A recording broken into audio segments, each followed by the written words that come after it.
Ça rigole pas. Et pourquoi cela ne rigole pas? Eh bien parce que qui dit donjon médiéval dit évidemment bataille. C'est-à-dire qu'on n'est pas là pour rigoler, on n'est pas là pour faire des palais dans lesquels nous allons organiser quelques sauteries avec quelques manants ici et là. Non, c'est vraiment une chose très sérieuse. Et aujourd'hui, vous poursuivez donc votre épopée festival des hauts lieux des forteresses méconnues de France, enfin méconnues. Et donc, un peu moins connues, vous attaquez le donjon du château de Vincennes. Oui, absolument. Alors on regarde où on est dans la région parisienne, on le sait ça évidemment, depuis longtemps, on est dans le Val-de-Marne très exactement, pour parler département, et là on est au cœur d'une forêt, c'est toujours comme cela que l'on construit. On construit d'abord sur une hauteur et aussi dans une forêt, au cœur d'une forêt, là c'est la forêt, le bois de Vincennes.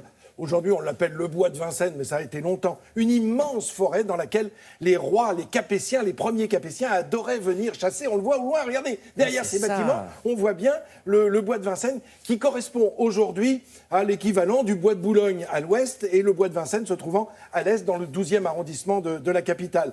Un bois qu'il faut parcourir, mais alors à l'époque, c'était un lieu de chasse assez extraordinaire. Du coup, Louis VII, qui est un souverain du XIIe siècle, il fait bâtir un premier pavillon de chasse. Ça vous rappelle pas une histoire un peu comme à Versailles? Vous savez, tout commence par un pavillon de chasse. Ben oui, au départ, ils veulent un domaine pour chasser. Ben voilà, et puis en plus se reposer un petit peu. Sauf que là, il n'y avait pas de marécage. Alors, voilà, beaucoup moins.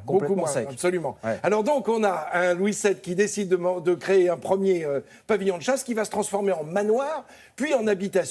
Mais pourquoi en habitation? Parce que c'est le roi Charles V qui décide au XIIIe siècle, XIVe siècle, de se construire aux portes de Paris un lieu où on peut résister. Son papa a été fait prisonnier par les Anglais, il est mort à Londres, et ça, il a dit, moi, les Anglais, ils ne mourront pas, donc je vais construire tout près de Paris, tout près de ma capitale, un donjon dans lequel je vais pouvoir me rassurer, avec 3 mètres d'épaisseur des murs, c'est ce qu'on va découvrir dans un instant. Évidemment, il va être bien. Alors non seulement c'est un lieu défensif, mais ça va devenir un lieu d'habitation. Il adore y être. C'est là qu'il va installer la première bibliothèque royale, avec quelques 900 ouvrages. C'était à l'intérieur même du donjon? Absolument. D'accord. Absolument. On guerroie, mais on se cultive quand même un petit peu. Mais tout à fait. Lui était très cultivé et c'était un grand roi bâtisseur, Charles V.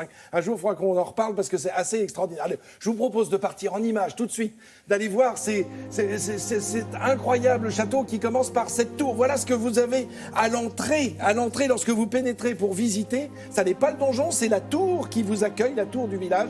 Et puis regardez, c'est un ensemble. En fait, le château de Vincennes est un immense ensemble constitué notamment de ces 2 lieux. Alors là, on voit le bois de Vincennes. Voilà, ça a été construit sous le règne de Louis XIV. Vous voyez, il y a un petit peu tous les styles. Ouais. Et puis d'un seul coup, alors qu'on est du côté du palais du roi, du côté du palais de la reine, voilà, émerge des pierres le donjon. 50 mètres de hauteur, vous imaginez 50 mètres de hauteur pour veiller, pour surveiller, pour protéger le souverain, non seulement des Anglais, mais aussi des Parisiens qui parfois ont tendance un petit peu à s'énerver, à s'exciter. Alors regardez cette vue quand on est dans les fossés de ce donjon, des fossés qui étaient remplis d'eau, qui aujourd'hui sont des douves sèches, mais qui laissent à penser que pour grimper à l'intérieur de ce donjon, c'était bien compliqué. La cour du donjon sur votre gauche, à droite, les fameux fossés dont on parlait, et puis il y a ces coursives. Comment voulez-vous attaquer et vous saisir d'un tel donjon? Je sais pas, vous passez par le pont-levis. Oui, c'est ce qu'on va voir, mais ça va être compliqué. Et alors, évidemment, des travaux ont été faits par la suite. Et puis, il y a une cloche qui est présente là, qui a été voulue par Charles V. C'est ce que l'on va découvrir dans un instant. Là, ce sont les portes qui vous permettent de pénétrer dans la cour du donjon. Et puis, pour entrer vraiment dans le donjon, il faut cette passerelle. Donc, c'est au premier étage. Vous voyez, là, ce sont les coursives. Elles ont été couvertes plus tard. Et là, c'est là qu'apparaît la cloche. Vous la voyez à gauche? Ah oui, là. Et regardez, quelquefois, il y en a une, quelquefois, il y a 2 cloches. Vous entendez? Allez, allez-vous-en. Moi, je vais raconter. 1364, la cloche que l'on vient de voir. Une des plus vieilles cloches de France. Dès qu'on est envahi, hop, on sonne la cloche. Ah oui, alors en plus, oui, c'était pour donner l'alerte, effectivement. Alors attention, méfions-nous, la cloche que l'on vient de voir est une copie de l'original qui, elle, se trouve juste en face dans la Sainte-Chapelle. Regardez, on pénètre à l'intérieur de ce donjon. On est au rez-de-chaussée. Enfin, c'est ce qu'on appelle le rez-de-chaussée aujourd'hui, c'est le premier étage, en fait, puisque le rez-de-chaussée, on ne pouvait pas y pénétrer. Et là, qu'est-ce que l'on découvre? Une salle extraordinaire. Les 6 salles qui se succèdent comme ça en hauteur sont toutes de la même forme, c'est-à-dire une grande pièce. Et puis dans les petites tours latérales, on trouve des pièces annexes. Alors tout cela a été transformé pendant un temps en prison, il faut s'en souvenir. Comme à chaque fois que nous parlons de forteresse, c'est souvent le cas.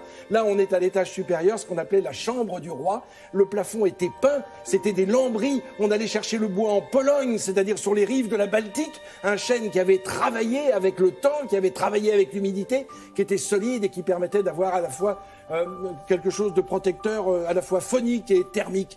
Mais voyez ces pierres, elles ont l'air de disparaître sous vos yeux, mais vous ne les perdez jamais de mémoire, parce que ce sont des pierres extraordinaires que celles du donjon. Alors, un lieu de mémoire, ce donjon, et puis le château de Versailles, avec le service historique de la Défense qui est présent. Château de Vincennes. Oui, château de Vincennes, pour prendre en plus large, oui. Alors, les archives du ministère de la Défense, sont toujours là-bas. avec l'armée de l'air, la marine, l'armée de terre, la gendarmerie. Et donc, ce service de mémoire est bien présent et avec des documents extraordinaires que l'on peut, bien sûr, consulter quand on en a les autorisations. Et bien sûr, visiter le château de Vincennes. Ouais, Merci, docteur, c'était magnifique.